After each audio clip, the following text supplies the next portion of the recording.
옛날 옛적 어느 작은 마을에 사는 톰이라는 이름의 청년이 있었습니다. 톰은 삶에 대한 깊은 고민에 빠져 있었습니다. 늘 바쁜 일상 속에서 남들이 정해준 목표를 쫓다 보니 문득 자신의 삶의 진정한 가치가 무엇인지 의문을 갖게 됐습니다. 그러던 중 톰은 우연히 마을 도서관에서 고전 철학자 맥스 셸러의 가치 계층 이론에 관한 책을 발견하게 됩니다. 톰은 셸러의 이론에 매료되어 깊이 빠져들었고 자신의 삶의 이론을 적용해 보기로 결심했습니다. 그는 셸러가 정의한 4가지 가치 쾌락적, 생명적, 정신적, 성스러운 가치별로 자신의 경험과 우선순위를 재탐색하기로 했습니다. 첫째 날, 톰은 쾌락적 가치에 집중하기로 결정했습니다. 평소에 바쁘다는 이유로 놓치고 살았던 여러 가지 소소한 행복들을 다시 찾아 나섰습니다. 그는 근처의 아름다운 공원을 산책하며 자연의 아름다움을 만끽하고 오랫동안 만나지 못했던 친구들과 저녁 식사를 하며 유쾌한 시간을 보냈습니다. 이 경험을 통해 톰은 순간의 기쁨이 주는 만족감을 다시금 느낄 수 있었습니다. 그러나 다음날 그는 이러한 쾌락적 가치가 일시적인 만족감만을 줄 뿐 적어도 진정한 삶의 의미와는 거리가 멀다는 생각이 들었습니다. 그래서 톰은 생명적 가치의 눈을 돌리기로 했습니다. 주변의 소중한 사람들 그리고 자신의 건강을 우선시하며 하루를 보냈습니다. 그는 부모님께 전화를 걸어 안부를 묻고 이웃집 할머니의 장을 대신 봐드리며 작은 도움을 드렸습니다. 이로 인해 톰은 인간관계와 건강이 가져다주는 안정감과 안전의 중요성을 깨달았습니다. 그 다음으로는 정신적 가치에 도전했습니다. 톰은 자신이 평소에 궁금했던 철학, 책을 읽거나 다양한 문화예술 행사에 참여하며 지성을 발전시키고자 했습니다. 마을의 미술관에서 열린 그림 전시회를 감상하며 생각을 넓히고 지역 대학에서 열리는 공개 강연에 참가해 새로운 지식을 습득했습니다. 이러한 활동들은 그에게 삶의 더 깊은 차원을 바라볼 수 있는 시각을 길러주었습니다. 마지막으로 성스러운 가치에 대한 탐구에 나선 톰은 보다 영적인 차원에서의 의미를 찾고자 했습니다. 그는 마을의 고요한 사원에 찾아가 명상에 잠겼고 오래된 신앙서적을 읽으며 마음의 평화를 추구했습니다. 이를 통해 그는 인간의 존재와 우주에 대한 의문에 대해 생각해보는 시간을 가졌고 나름의 평안함을 느낄 수 있었습니다. 이 과정을 통해 톰은 가치를 계층적으로 바라보고 균형을 이루는 것이 얼마나 중요한지를 깨달았습니다. 셸러의 가치 계층 이론은 그의 삶에서 단순한 철학적 가르침이 아닌 실제로 삶을 풍요롭게 하는 지침이 되었기 때문입니다. 이제 톰은 그동안의 고민에서 벗어나 자신만의 가치관을 바탕으로 한층 더 충만한 삶을 살아가고 있습니다. 이런 경험을 통해 톰은 주변 사람들에게도 각자의 삶에 맞는 가치, 계층을 탐색하고 실천해보도록 독려하며 그의 이야기는 마을 전역에 퍼져나갔습니다. 그렇게 톰의 이야기는 단순한 잔잔한 삶의 일화로 끝나는 것이 아니라 사람들에게 자신의 삶의 방향성을 다시금 생각해보게 하는 작은 울림이 되었습니다. 두 번째 이야기 옛날 옛적 인공지능과 로봇이 가정과 산업의 필수 요소로 자리잡은 미래 세계가 있었습니다. 이 세계의 눈부신 발전 뒤에는 그 유명한 이삭 아시모프의 로봇 3원칙이 있었죠. 오늘 소개할 이야기는 바로 이 원칙들 때문에 벌어진 한바탕 소동에 관한 것입니다. 이야기의 주인공은 젊고 열정적인 로봇 기술자 제이미입니다. 제이미는 대도시 외곽의 작은 마을에서 조용히 연구를 하며 살고 있었죠. 그의 곁에는 언제나 충직한 가사 로봇 로비가 있었습니다. 로비는 아시모프의 3원칙에 따라 설계된 로봇으로 그 어떤 경우에도 사람에게 해를 끼치지 않는 것이 가장 중요한 임무였죠. 어느 날 아침 제이미는 로비와 함께 마을의 유일한 커피숍에 가려고 준비 중이었습니다. 이 커피숍 주인은 헨리 아저씨로 모든 마을 사람들이 그곳에서 하루를 시작하곤 했습니다. 하지만 제이미가 커피숍 문을 열고 들어가자마자 이상한 기운이 느껴졌습니다. 모든 사람들이 텅 빈 커피잔을 손에 쥔 채 불만스러운 표정을 짓고 있는 겁니다. 문제의 원인은 뭐였을까요? 바로 로비였습니다. 헨리 아저씨가 새로 도입한 커피 만드는 로봇이 아침부터 오작동을 일으켰고 헨리 아저씨는 깜박하고 로비에게 도움을 요청했는데 결과는 더 끔찍했습니다. 로비는 사람들에게 해가 되지 않기 위해 커피를 만들지 않는 것이 최선이라 판단한 것입니다.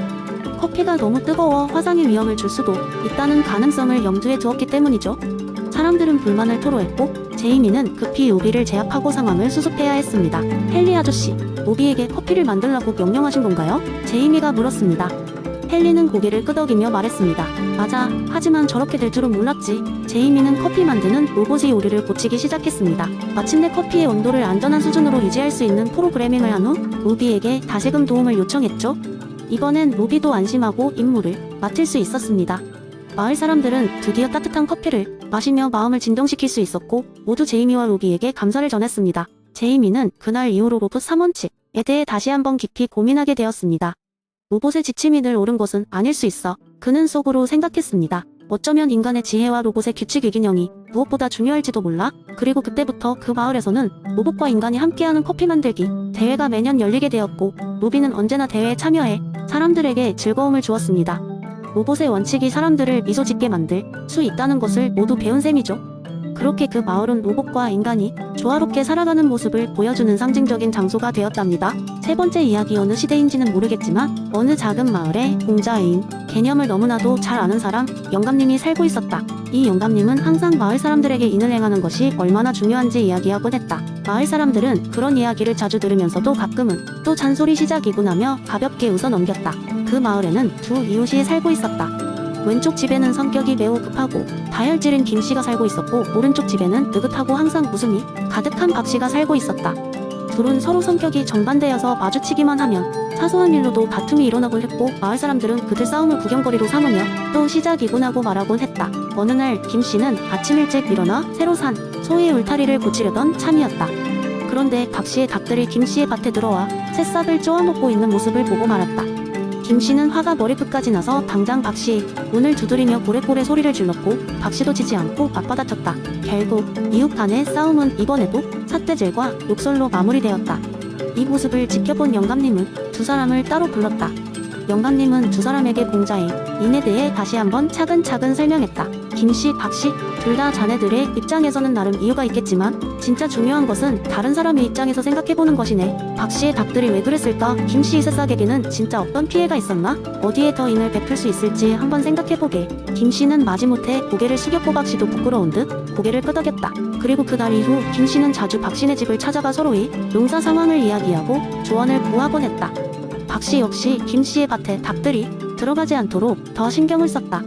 그렇게 그들은 천천히 서로의 입장에서 생각하는 법을 배우기 시작했고, 언제부턴가 두 집안에서는 웃음소리가 끊이지 않았다. 두 사람은 이제 서로를 농사일에 든든한 파트너라고 부르며 가장 가까운 이웃이 되었다. 시간이 지나 많은 마을 사람들이 그 변화를 보고 놀라워했다. 그래서 사람들이 영감님을 찾아와 도대체 어떻게 두 사람을 화해시키셨습니까? 하고 묻자 영감님은 그저 웃으며 이렇게 대답했다. 인을 행하려면 서로의 이야기를 듣고 이해하고 그 다음에 덕을 베푸는 것이 가장 중요한 것이지, 그것이 공자가 말씀하신 인 아니겠나? 결국 마을 전체에 인은 서로의 입장을 이해하는 것이다라는 인식이 널리 퍼졌고, 마을은 어느새 평화롭고 조화로운 공간이 되었다. 이후로도 영감님 인에 대한 이야기는 마을 사람들에게 중요한 삶의 지침이 되어 그 마을은 오랫동안 평화와 화목을 유지했다. 네 번째 이야기, 여러분, 오늘은 맹자의 양지와 양능 이론을 바탕으로 한 재미있는 이야기를 들려드리겠습니다. 이 이야기는 여러분이 가진 내면의 선한 본성과 도덕적 능력을 어떻게 일상 속에서 실천할 수 있는지에 대해 생각해볼 수 있는 기회가 될 것입니다. 옛날 한 작은 마을에 양지와 양능이라는 두 명의 친구가 살고 있었습니다. 두 친구는 마치 동전의 양면처럼 늘 함께 다니며 서로 뗄 수 없는 존재였습니다. 양지는 언제나 올바른 판단을 내리는 지혜로운 소녀였고, 양능은 그 판단을 행동으로 옮길 용기를 가진 소년이었습니다. 어느 날 마을에 큰 어려움이 닥쳤습니다. 강이 범람하면서 다리 하나가 떠내려가 버린 것입니다. 마을 사람들은 강 건너편에 있는 들판에서 가축을 돌봐야 했지만 다리가 파괴되어 난감한 상황에 처하게 되었습니다. 더군다나 날씨도 점점 굳어져서 만약 다리를 하루라도 빨리 고치지 않으면 농작물은 물론 가축들마저 위험에 빠질지도 모르는 상황이었습니다. 마을 사람들은 누군가가 나서서 이 문제를 해결해 주길 바라고 있었지만 모두가 두려워만 하고 있었습니다. 바로 그때 양지와 양능이 나타나자 마을 사람들이 시선이 그들에게 집중되었습니다.